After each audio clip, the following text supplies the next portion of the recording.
পিশাচিনী।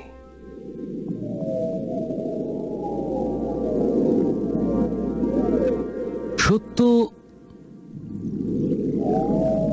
অদ্ভুত, সত্য কল্পনাকেও হার মানায়। Truth is stranger than fiction. আর মানুষের জীবনে ঘটে যাওয়া এমনই কিছু অকল্পনীয় সত্য নিয়ে আমাদের এই সেগমেন্ট আনবিলিভেবল ট্রুথ। আজকে যে গল্পটা আমি আপনাদের সবাইকে পড়ে শোনাবো, এই গল্পটা পাঠিয়েছেন নূর হোসেন নামে আমাদের একজন বন্ধু। তবে বন্ধুটি কোনো ঠিকানা লেখেনি। এই প্রথম একটা খাম পেয়েছি আমি, যে খামের রংটা একটু ভিন্ন। সচরাচর পোস্টকার্ড বা সাধারণ খামই হলুদ রঙের খামে পাওয়া যায়। এই প্রথম একটা খাম পেলাম, খামটাও হাতে বানানো, কালো রঙের। অদ্ভুত।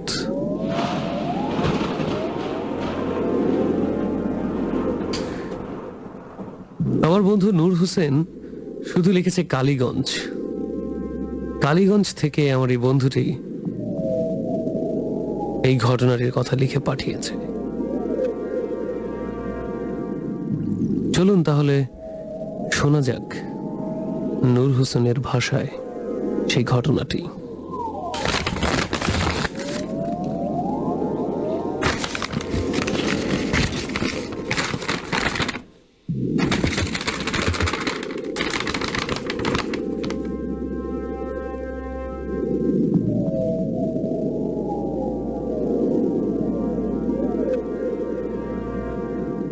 কালীগঞ্জের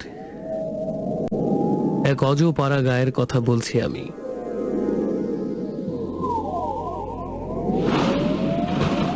কালীগঞ্জ মূলত হিন্দু অধ্যুষিত এলাকা ছিল। অনাদিকাল থেকে হিন্দু সম্প্রদায়ের পদচারণা মুখরিত ছিল কালীগঞ্জ। এখানের কালী পুজো অনেক বিখ্যাত ছিল। ধারণা করা হয় কালীকে উৎসর্গ করে এই অঞ্চলের নামকরণ করা হয়েছিল কালী।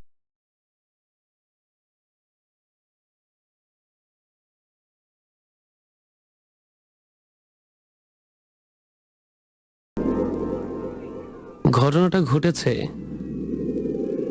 অনেক আগে, আর এই ঘটনা শুনেছি আমি আমার দাদার মুখ থেকে।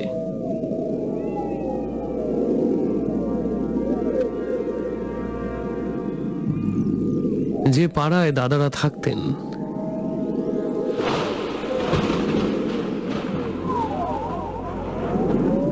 ও পাড়ার শেষ প্রান্তে ছিল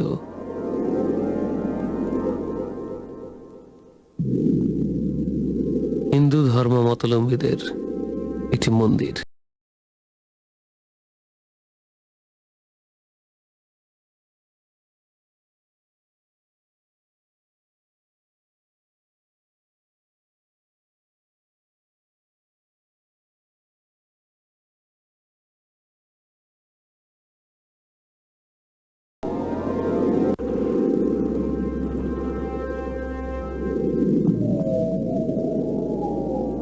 ওই মন্দিরে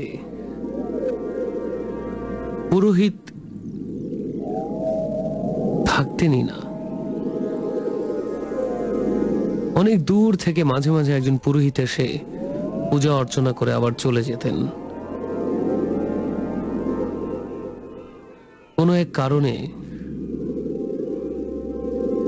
ওই মন্দিরের আশপাশের অঞ্চল ঘেঁষেও কোনো মানুষ সহজে পদচারণা করত না। মন্দির থেকে বেশ খানিকটা দূরেই ছিল একটা তুলো গাছ।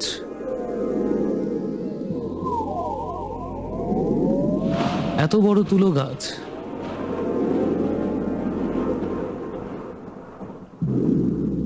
পাঁচজন পূর্ণবয়স্ক মানুষ একে ঘিরে ধরতে পারত না, এত মোটা ছিল গাছটি।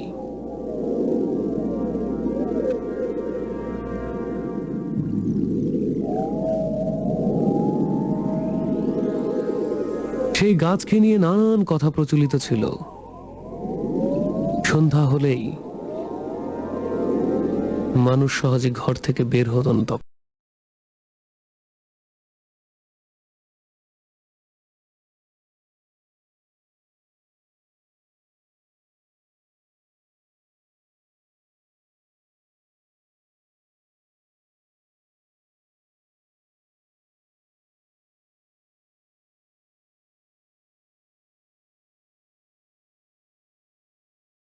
আমার দাদা কোনো এক কারণে ঢাকা এসেছিলেন।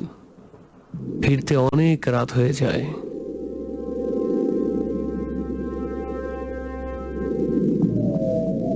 একা পথে দাদা হেঁটে হেঁটে বাড়ি ফিরছিলেন। ঘটনার শুরু ঠিক এখান থেকেই।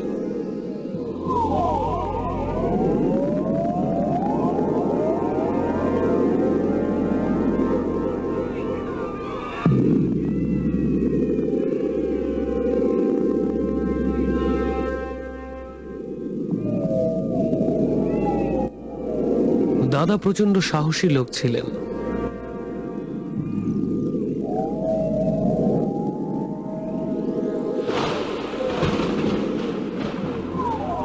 চারপাশ গাঢ় অন্ধকারে নিমজ্জিত। মাঝে মাঝে দু একটা ঝিঝি পোকার শব্দ শুধু কানে আসছিল। এই অমাবস্যাটাকে গ্রাম অঞ্চলে বলা হয় কালী অমাবস্যা। এতই অন্ধকার থাকে, একজন মানুষ তার নিজের শরীর পর্যন্ত দেখতে পায় না, এতটাই অন্ধকার।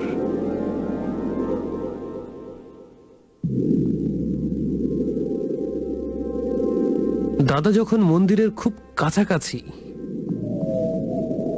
তখন কোথা থেকে যেন একটা দমকা হাওয়া শুরু হলো। এমন উচ্ছিষ্টের গন্ধ, মনে হচ্ছিল নারী ভুড়ি সব বের হয়ে যাবে। নাক মুখ ধরে দাদা তারপরও হেঁটে যাচ্ছিলেন।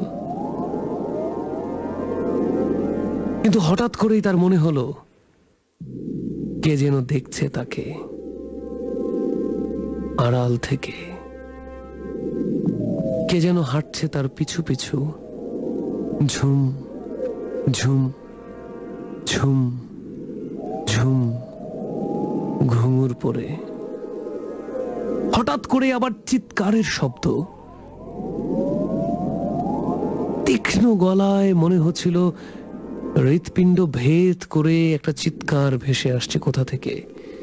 হাহাকারে যেন প্রকম্পিত হচ্ছে ধরণী। থমকে দাঁড়িয়ে যান দাদা। তার মনে হয় শরীরের সব রক্ত যেন শীতল হয়ে গেছে। একটা শীতল রক্তের স্রোত বয়ে যায় তার সারা শরীরে। তখন দাদা ঠিক তুলো গাছটার কাছাকাছি। এমন সময় তিনি চোখ মেলে তাকালেন তুলো গাছটার দিকে।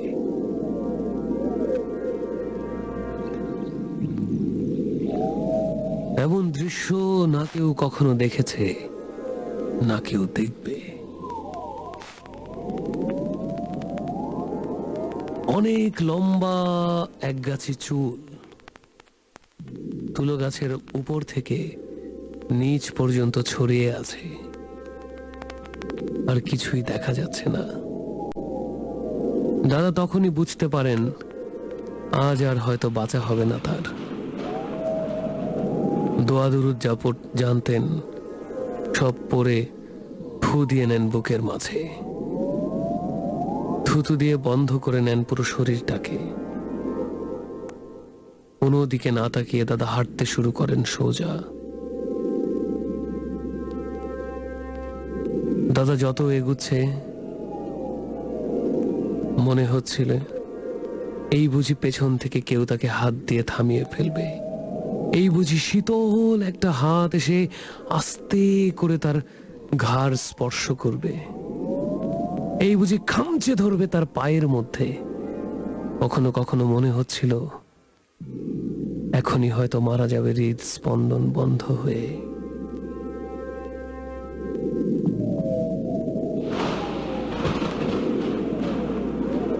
দাদা যখন মন্দির পেরিয়ে গাছ পেরিয়ে প্রায় 10 কদম এগিয়ে এসছে, তখনই চারপাশে কেমন যেন বিজলি বাতি খেলে গেল। চারপাশ কেমন ধোঁয়াশা হয়ে গেল। অন্ধকারের মধ্যেও কেমন এক আবছা আলো আধারে খেলা তিনি দেখতে পেলেন চোখে। সাহস বুকে নিয়ে বললেন, কি চাস তুই? পরক্ষণেই তীক্ষ্ণ হাসিতে প্রকম্পিত হলো চারপাশ। নাকি সুরে কোথা থেকে যেন ভেসে আসলো, তুই আমার চুল পাড়িয়েছিস কেন? আমি স্নান করে চুল শুকাচ্ছিলাম, তুই আমার চুল ময়লা করেছিস, এর শাস্তি তোকে পেতে হবে। দাদা বুকে সাহস নিয়ে বললেন, আমি তো ইচ্ছে করে পাড়া দেইনি, রাস্তায় তোর চুল পড়েছিল আমি তো দেখিনি। তখন আবারও সেই নাকি সুরে শব্দ ভেসে আসে কোথা থেকে, তুই জানিস না হাজারো বছর ধরে এই গাছে থাকি আমি, তুই আজকে আমার চুল ময়লা করেছিস কেন? দাদা বলল, কি চাস তুই?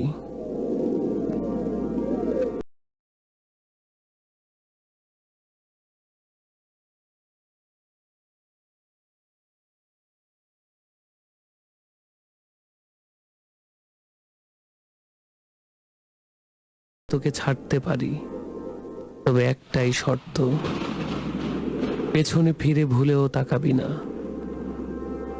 যদি তাকাস তাহলে তোর বংশ নির্বংশ হয়ে যাবে। দাদার এক মুহূর্ত দাঁড়ায়নি সেখানে। কোনো কিছু না জেনে না শুনে রুদ্ধ শ্বাসে শুধু সামনে পা বাড়াতে থাকে। হঠাৎ করে শুনতে পান আমার বাবা ডাকছে পেছন থেকে, বাজান বাজান দাঁড়ান। দাঁড়িয়ে যান দাদা, এত রাতের ছেলে তার এখানে কি করে? পরক্ষণেই তার আবার হুঁশ ফিরে আসে। এত রাতে তো এখানে থাকার কথা না। সে আবারও হাঁটতে থাকে। সে পেছন থেকে কি শুনতে পায় তার স্ত্রী ডাকছে তাকে, তার সন্তান ডাকছে। ভাগ্য ভালো, দাদা পেছন ফিরে তাকাননি।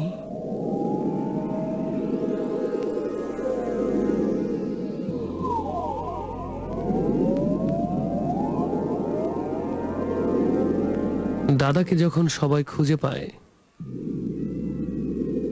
তখন ভোর রাত 4টা বাজে। ঠিক বাড়ির দরজার বের হয়েই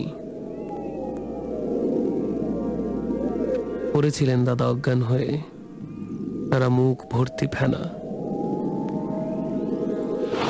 দাদাকে ঘরে ঢুকানোর পূর্বেই স্নান করিয়ে ঢুকানো হয় ঘরে। 3 মাস বাকরুদ্ধ ছিল দাদা। এরপর আমাদের সবকিছু বিক্রি করে চলে আসি আমরা ঢাকাতে। যখন বড় হই তখন অনেক বাড়ি গিয়েছি আমাদের সেই গ্রামে। যত বাড়ি গিয়েছি প্রতিবারই কোনো না কোনো হৃদয় বিদারী ঘটনার সাক্ষী হয়ে এসেছি।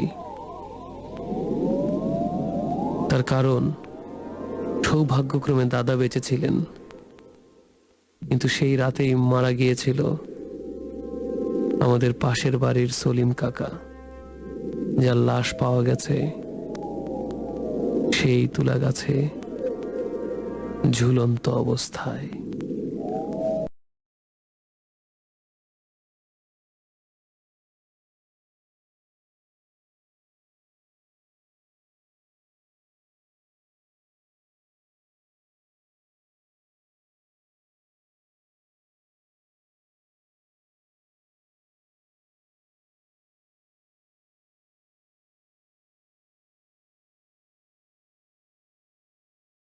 করে চুল শুকাচ্ছিলাম, তুই আমার চুল ময়লা করেছিস, এর শাস্তি তোকে পেতে হবে।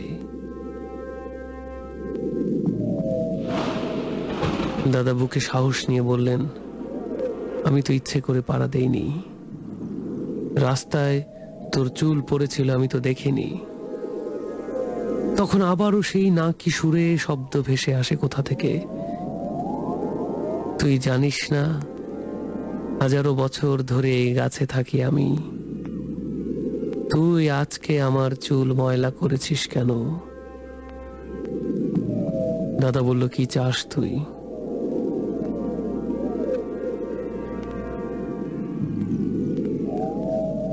পরক্ষণে শব্দ ভেসে আসলো,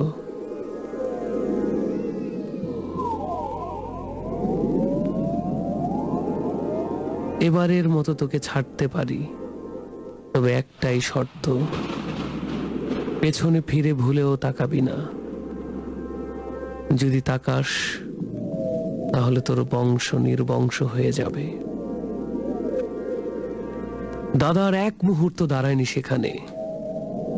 কোনো কিছু না জেনে না শুনে রুদ্ধ শ্বাসে শুধু সামনে পা বাড়াতে থাকে। হঠাৎ করে শুনতে পান আমার বাবা ডাকছে পেছন থেকে, বাজান বাজান দাঁড়ান। দাঁড়িয়ে যান দাদা, এত রাতে ছেলে তার এখানে কি করে? পরক্ষণেই তার আবার হুঁশ ফিরে আসে। এত রাতে তো এখানে থাকার কথা না। সে আবারও হাঁটতে থাকে। সে পেছন থেকে শুনতে পায় তার স্ত্রী ডাকছে তাকে, তার সন্তান ডাকছে। ভাগ্য ভালো, দাদা পেছন ফিরে তাকাননি।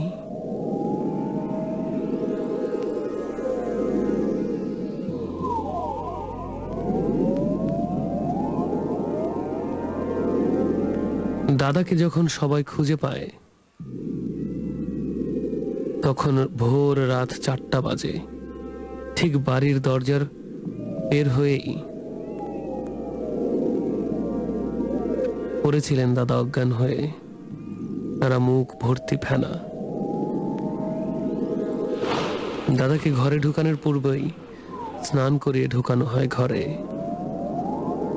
3 মাস বাকরুদ্ধ ছিল দাদা। এরপর আমাদের সবকিছু বিক্রি করে চলে আসি আমরা ঢাকাতে।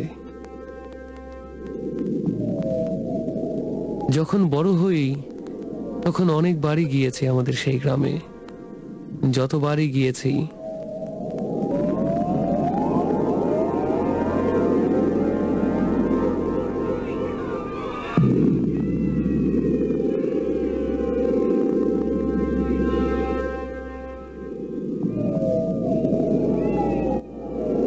দাদা প্রচন্ড সাহসী লোক ছিলেন।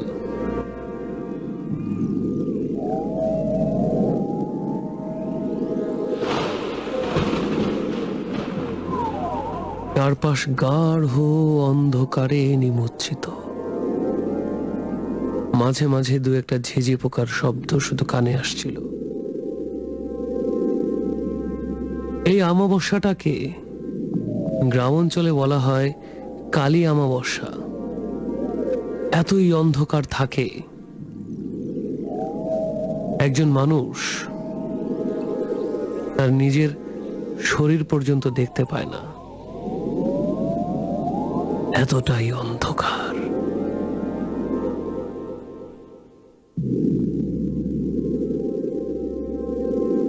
দাদা যখন মন্দিরের খুব কাছাকাছি তখন কোথা থেকে যেন একটা দমকা হওয়া শুরু হলো। এমন উচ্ছিষ্টের গন্ধ, মনে হচ্ছিল নারী ভুড়ি সব বের হয়ে যাবে। নাক মুখ ধরে দাদা তারপরও হেঁটে যাচ্ছিলেন। কিন্তু হঠাৎ করেই তার মনে হলো কে যেন দেখছে তাকে আড়াল থেকে,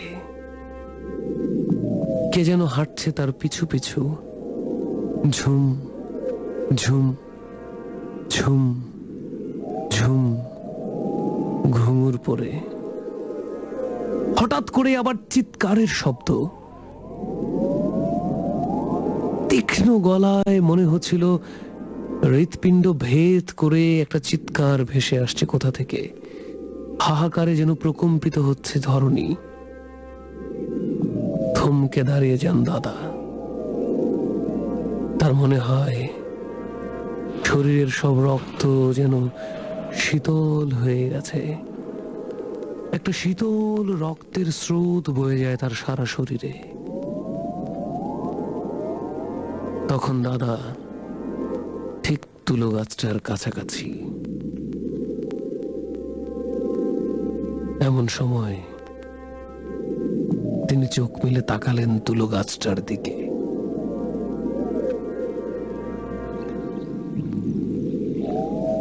এমন দৃশ্য না কেউ কখনো দেখেছে, না কেউ দেখবে। অনেক লম্বা এক পিশাচিনী।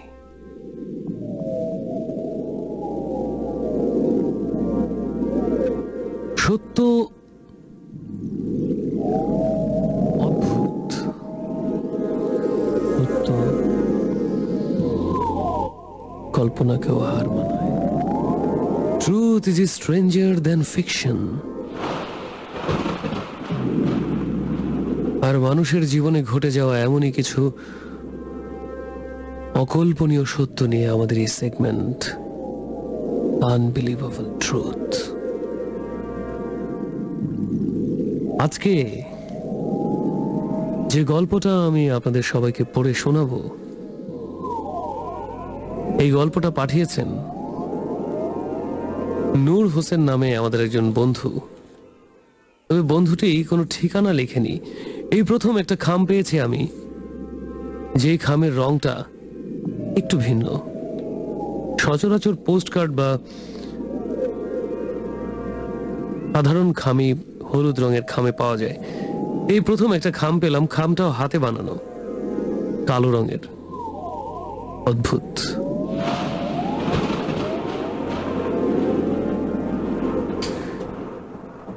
আমার বন্ধু নূর হোসেন শুধু লিখেছে কালীগঞ্জ। কালীগঞ্জ থেকে আমার এই বন্ধুটি এই ঘটনাটির কথা লিখে পাঠিয়েছে। চলুন তাহলে শোনা যাক নূর হোসেনের ভাষায় সেই ঘটনাটি।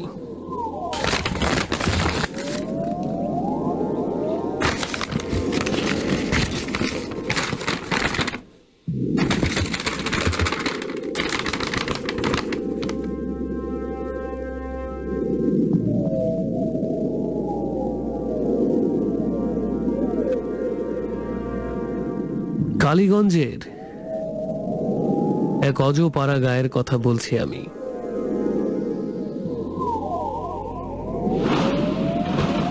কালীগঞ্জ মূলত হিন্দু অধ্যুষিত এলাকা ছিল। অনাদিকাল থেকে হিন্দু সম্প্রদায়ের পদচারণা মুখরিত ছিল কালীগঞ্জ। এখানের কালী পুজো অনেক বিখ্যাত ছিল। ধারণা করা হয় কালীকে উৎসর্গ করে এই অঞ্চলের নামকরণ করা হয়েছিল কালীগঞ্জ।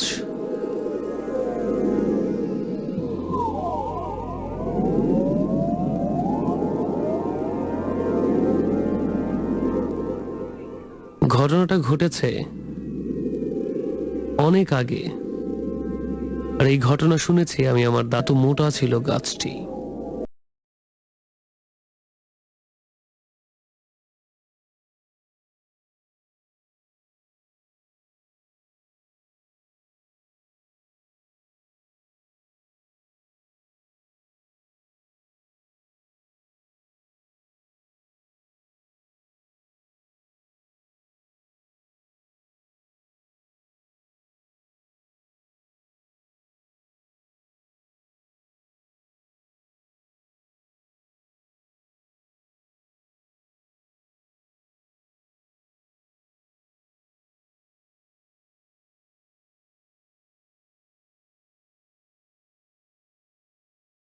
দাদা কোনো এক কারণে ঢাকা এসেছিলেন। ফিরতে অনেক রাত হয়ে যায়।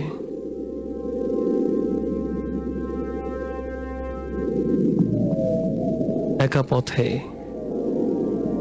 দাদা হেঁটে হেঁটে বাড়ি ফিরছিলেন। ঘটনার শুরু ঠিক এখান থেকেই।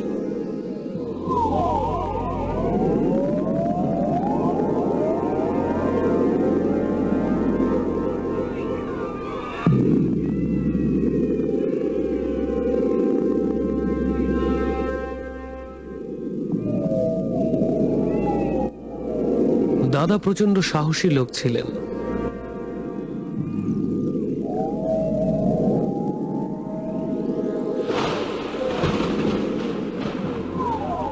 চারপাশ গাঢ় অন্ধকারে নিমজ্জিত। মাঝে মাঝে দু একটা ঝিঝি পোকার শব্দ শুধু কানে আসছিল। এই অমাবস্যাটাকে গ্রাম অঞ্চলে বলা হয় কালী অমাবস্যা। এতই অন্ধকার থাকে, একজন মানুষ তার নিজের শরীর পর্যন্ত দেখতে পায় না, এতটাই অন্ধকার।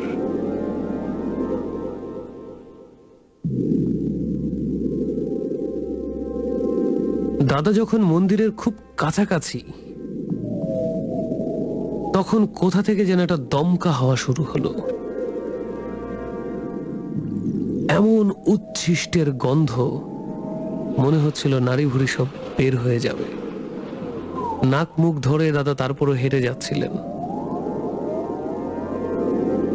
কিন্তু হঠাৎ করেই তার মনে হলো কে যেন দেখছে তাকে আড়াল থেকে।